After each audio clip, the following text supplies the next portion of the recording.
ഒരിക്കൽ ഒരു സഹസ്രദളപത്മം കാറ്റിലൂടെ പറന്നു വന്ന് ദ്രൗപദിയുടെ മുൻപിൽ വന്നു വീണു. ആ പൂവിൻ്റെ ഭംഗി കണ്ട് ഇഷ്ടപ്പെട്ട ദ്രൗപദി ഇതേ ഇനത്തിൽപ്പെട്ട കുറേ പൂക്കൾ തനിക്ക് കൊണ്ടുവന്ന് തരണമെന്ന് ഭീമനോട് ആവശ്യപ്പെട്ടു. ദ്രൗപദിയുടെ ആഗ്രഹം സാധിക്കാനായി ഭീമൻ വായുവിൻ്റെ ഗതി കൊണ്ട് പുഷ്പങ്ങൾ നിൽക്കുന്ന സ്ഥാനം ലക്ഷ്യമാക്കി നടന്നു. അങ്ങനെ കുറേ ദൂരം പോയ ഭീമൻ ഗന്ധമാദനത്തിൻ്റെ പീഠഭൂമിയിൽ ഒരു വാഴത്തോട്ടം കണ്ടു. മഹാവീരനായ ഹനുമാന്റെ വാസസ്ഥാനമായിരുന്നു ആ വനം. ഭീമൻ വരുന്നത് മനസ്സിലാക്കിയ ഹനുമാൻ, ഇതുവഴി ഭീമൻ സ്വർഗത്തിലേക്ക് പോയാൽ ശരിയാകില്ല, വഴിയിൽ ആരെങ്കിലും ഭീമനെ അപമാനിക്കുകയോ ശപിക്കുകയോ ചെയ്തേക്കാം, അതിനാൽ ഭീമന്റെ വഴിമുടക്കാൻ തീരുമാനിച്ചു. അങ്ങനെ ഹനുമാൻ ഭീമന്റെ വഴിക്ക് കുറുകെ കിടന്നു. അത് ഹനുമാനാണെന്ന് മനസ്സിലാക്കാതെ ഭീമൻ ആ വാനരനോട് വഴിമാറണമെന്നും അല്ലെങ്കിൽ നിന്നെ ഞാൻ കാലപുരിക്ക് അയക്കുമെന്നും പറഞ്ഞു. ഇത് കേട്ട് ഹനുമാൻ പറഞ്ഞു, വാർദ്ധക്യ നിമിത്തം എനിക്ക് എഴുന്നേൽക്കാൻ വയ്യാതായി, അതുകൊണ്ട് എൻ്റെ വാലിനെ അല്പം നീക്കിയിട്ട് നീ കടന്നുപോയിക്കൊള്ളൂ. ഇത് കേട്ട ഭീമൻ അവജ്ഞയോടെ തൻ്റെ ഇടത് കൈകൊണ്ട് വാലെടുത്തുയർത്താൻ ശ്രമിച്ചെങ്കിലും ഫലമുണ്ടായില്ല. പിന്നീട് 2 കൈകൊണ്ടും വാൽ പിടിച്ച് ഉയർത്താൻ ശ്രമിച്ചു. പക്ഷേ എന്നിട്ടും ഫലമുണ്ടായില്ല.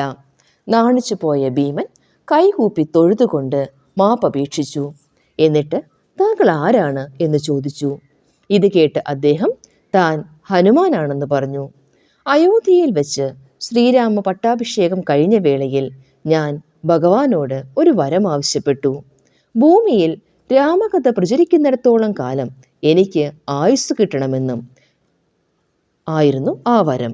ഇവിടെ ഗന്ധർവന്മാരും അപ്സരസ്സുകളും രാമകഥാ ഗാനം കൊണ്ട് എന്നെ ആനന്ദിപ്പിക്കുന്നു. ഇവിടെ നിന്നും അങ്ങോട്ടുള്ള മാർഗം ദേവന്മാർക്ക് മാത്രമുള്ളതാണ്, മനുഷ്യർക്ക് അങ്ങോട്ട് പ്രവേശനമില്ല. നീ അങ്ങോട്ട് പോകാനൊരുങ്ങിയാൽ ആരെങ്കിലും നിന്നെ ശപിക്കുകയോ ആക്ഷേപിക്കുകയോ ചെയ്തേക്കാം, അതുകൊണ്ടാണ് ഞാൻ വഴി തടഞ്ഞത് എന്ന് പറഞ്ഞു. ഇത് കേട്ട് സന്തുഷ്ടനായ ഭീമൻ ഹനുമാനോട് അന്ന് സമുദ്രം ചാടിക്കടന്ന സമയത്ത് സ്വീകരിച്ച ആ മഹാരൂപം കാണാൻ തനിക്ക് ആഗ്രഹമുണ്ടെന്നും അത് കാട്ടിത്തരണമെന്നും അപേക്ഷിച്ചു.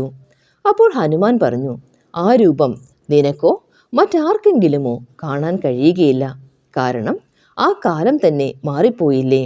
സത്യയുഗവും ത്രേതായുഗവും കഴിഞ്ഞ് ഇത് ദ്വാപരയുഗമായില്ലേ.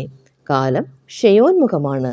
നദികളും വൃക്ഷങ്ങളും ദേവന്മാരും മഹർഷിമാരും എന്തിന് ഭൂമി തന്നെയും കാലത്തെ അനുസരിക്കുന്നു.